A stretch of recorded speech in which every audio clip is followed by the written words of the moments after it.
বাড়ির গিন্নির মতো কোমরে ওড়নার আঁচল গুজে রান্নাবান্না করছে পদ্মজা। হেমলতার কোমরে ব্যথা। তিনি রান্না করতে চাইলেও পদ্মজা রাঁধতে দিল না।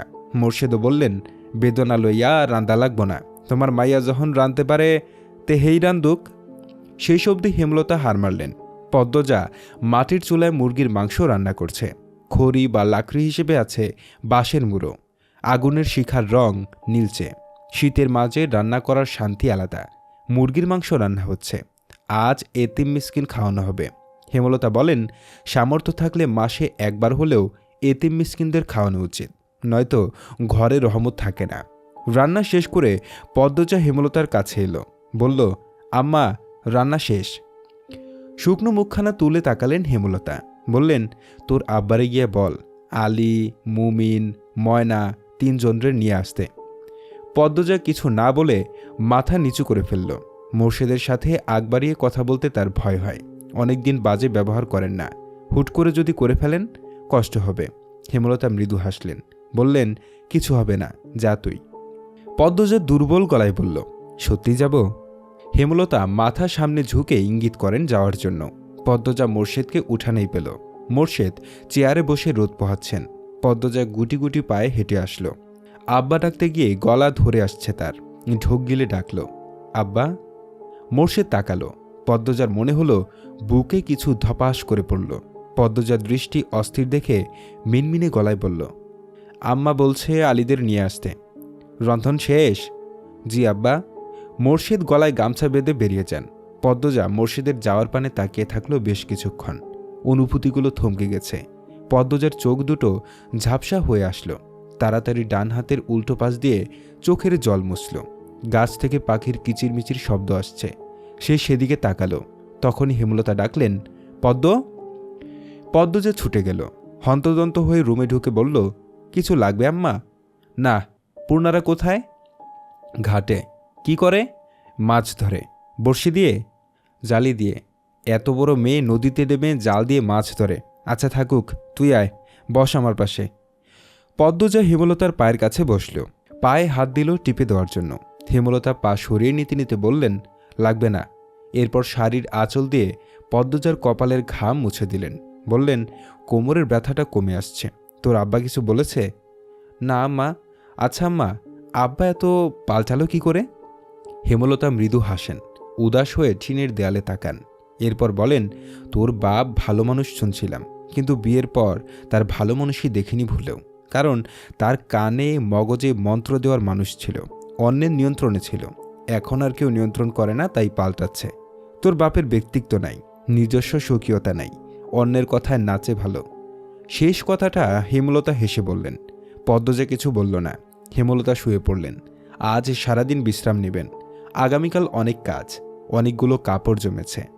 রূপ ক্ষণিকের, গুণ চিরস্থায়ী। শেষ বয়সে এসে আব্বা বুঝছে।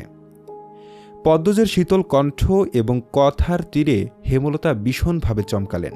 তিনি সেকেন্ড কয়েক কথা বলতে পারলেন না। পদ্মজা চলে যাওয়ার জন্য উপক্রম হয়। হেমলতা অবিশ্বাস্য স্বরে প্রশ্ন ছুড়লেন, এই খবর কোথায় শুনেছিস? পদ্মজা ঘাড় ঘুরে ফিরল, বলল, আমি তো তোমারই মেয়ে আম্মা। পদ্মজা চলে গেল, রেখে গেল হেমলতার অবিশ্বাস্য চাহনি। বিকেলবেলা হেমলতা ঘর থেকে বের হলেন। শরীরে শান্তি এসেছে। পূর্ণা বড়ই বর্ধা করছিল। পাশে প্রেমা। পদ্মজাকে দেখা গেল না। নিশ্চয়ই ঘাটে বসে আছে। প্রান্তও নেই। হেমলতা পূর্ণাকে জিজ্ঞাসা করলেন, পূর্ণা, প্রান্ত কোথায়? পূর্ণা কয়েক সেকেন্ড ভাবল কি উত্তর দেবে। এরপর ভয়ার্ত কণ্ঠে বলল, জানি না আম্মা। জানোস নাকি? প্রেমা, প্রান্ত কই? প্রেমা সহজ স্বরে বলল, আমরা ঘাটে ছিলাম, প্রান্ত উঠানে ছিল, এরপর এসে দেখি নাই। হেমলতা গলা উঁচিয়ে বলেন, কোন মুখে বলছিস জানি না? একসাথে নিয়ে থাকতে পারিস না? একা চারিস কেন? কোথায় গেছে ছেলেটা? পদ্মজা বাড়ির পিছন থেকে ছুটে আসলো। হেমলতার ধমক ঘাট অবধি শোনা গেছে। কি হয়েছে? প্রান্ত বাড়ি নাই, দুইটা এই কথা বলেও নাই, বসে বড়ি ভর্তা করে খাচ্ছে। দিন দিন অবাধ্য হচ্ছে মেয়েগুলো। পূর্ণা ভয়ে জড়সড় হয়ে বসে আছে। প্রেমা হেমলতার ধমকে ভয় পাচ্ছে, কিন্তু অতটা না। হেমলতার মন কুগাইছে। তিনি নিজ রুমে যেতে যেতে পদ্মজাকে বললেন, বের হচ্ছি আমি, সাবধানে থাকবি। দুজন লোক প্রান্তকে নিয়ে বাড়িতে ঢুকল। প্রান্তর কপাল বেয়ে রক্ত ঝরছে। পদ্মজা হেমলতাকে ডাকল, আম্মা। এরপর দৌড়ে এলো উঠোনে। প্রান্ত কাঁদছে। হেমলতা ব্যস্ত পায়ে বেরিয়ে আসেন। প্রান্তকে আহত অবস্থায় দেখে ভরকে যান। বুকটা হাহাকার করে ওঠে। তিনি ছুটে আসেন। প্রান্তকে 2 হাতে জড়িয়ে ধরে লোক দুটিকে উদ্বিগ্ন হয়ে জিজ্ঞাসা করেন, কি হয়েছে? একজন লোক বলল, পলাশ মিয়ার স্যারার লগে মারি লাগছিল, হেই স্যারায় পাথর দিয়া ইড়া মারছে আর ফাইটটা গেছে। মোর্শেদ লাহারি ঘরের সামনে গাছ কাটছিলেন। চেঁচামেচি শুনে এগিয়ে আসেন। প্রান্তকে এমত অবস্থায় দেখে লোক দুটিকে তেজ নিয়ে বললেন, কোন কুত্তার বাচ্চা আমার স্যারাটে মারছে? কোন বান্দির স্যারাট এত বড় সাহস? মোর্শেদ উত্তরের অপেক্ষা করলেন না। প্রান্তকে নিয়ে ছুটে যান বাজারে। হেমলতা রয়ে গেলেন বাড়িতে। বাজারে আজ হাট বসেছে। মোর্শেদ হেমলতাকে নিষেধ করেছেন সাথে যেতে। বাড়িতে থেকে হেমলতা হাঁসফাঁস করতে থাকেন। প্রান্ত একা বড় হয়েছে। কতবার কত রকম আঘাত পেয়েছে, দেখার কেউ ছিল না, তাই মিনমিনিয়ে কেঁদেছে। এমন বাচ্চা ছেলের এত বড় আঘাত পেয়ে চেঁচিয়ে কাঁদার কথা। কষ্ট তো আর কম পায়নি। দাঁতে দাঁত চেপে সহ্য করেছে। হেমলতার ভীষণ কষ্ট হচ্ছে। পদ্মজা ঘরে লুকিয়ে কাঁদছে। পূর্ণা, প্রেমা বাড়ির বাইরে বারবার উকি দিয়ে দেখছে মোর্শেদ প্রান্তকে নিয়ে ফিরল নাকি। দেখতে দেখতে চলে এলো মেট্রিক পরীক্ষা। পরীক্ষা কেন্দ্র শহরে, যেতে লাগে 6 ঘন্টা। বাড়িতে থেকে পরীক্ষা দেওয়া অসম্ভব। পরীক্ষা কেন্দ্রের পাশেই মোর্শেদের মামা বাড়ি। মামা নেই, মামাতো ভাইরা আছে। কথাবার্তা বলে সেখানেই 1.5 মাসের জন্য হেমলতা আর পদ্মজা উঠল। মোর্শেদ বাকি 2 মেয়ে আর প্রান্তকে নিয়ে বাড়িতে রয়ে গেলেন। হেমলতা পদ্মজাকে নিয়ে আসার পূর্বে এসে দেখে গেছেন পরিবেশ কেমন।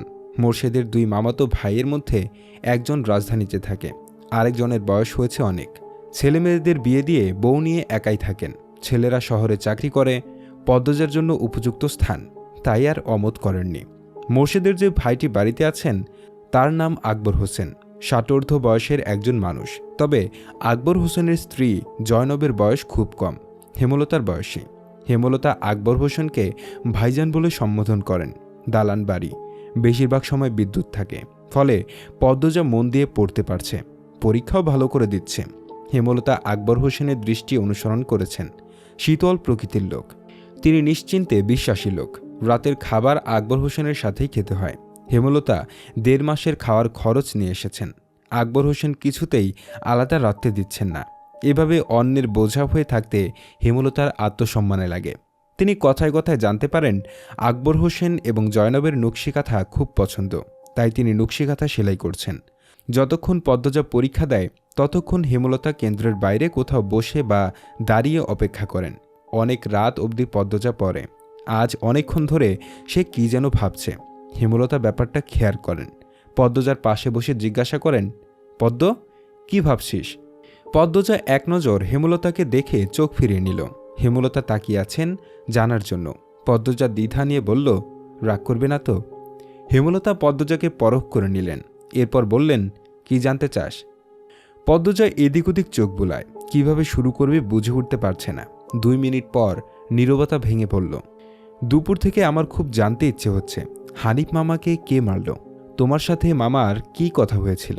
হানিফ মামাকে মানে তুমি তো অন্য কারণে গিয়েছিলে, কিন্তু ফিরে এলে, খুনও হলো। আমি সবসময় এটা ভাবি, কখনো উত্তর পাই না। মনে মনে অনেক যুক্তি সাজাই, কিন্তু যুক্তিগুলো মিলে না, খাপ ছাড়া এলোমেলো। কাল পরীক্ষা, আর আজ এসব ভেবে সময় নষ্ট করছিস? হেমলতার কণ্ঠ স্বাভাবিক, তবুও পদ্মজা ভয় পেয়ে গেল। তবে কিশ্চিত আশা মনে উকি দিচ্ছে।